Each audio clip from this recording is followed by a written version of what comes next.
really live to be 930 years old? Was Noah 950? Why is everybody in Genesis living over hundreds of years?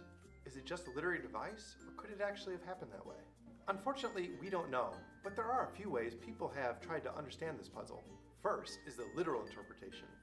Infused with God's grace, they were given a much longer period of time to live so that they could do exactly what God told them to do, to be fruitful and multiply and fill the earth. It's also notable that the Bible isn't the only ancient source to mention extraordinarily long lives. There's also the Sumerian king list.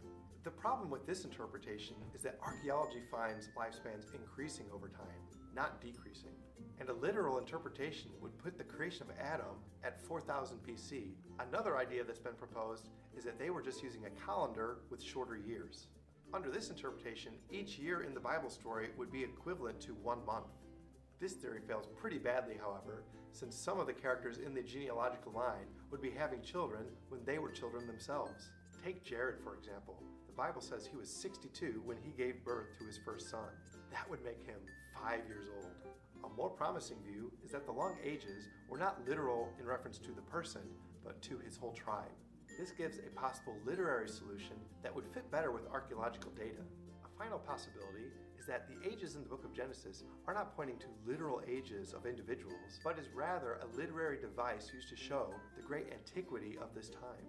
Now, I cannot speak for the theological outlook of the Sumerian king list, but a theological point that should not be ignored is that the old ages in the Old Testament, whether they're literal or figurative, do teach the message that the farther man goes away from God, the source of life, the shorter his life will be.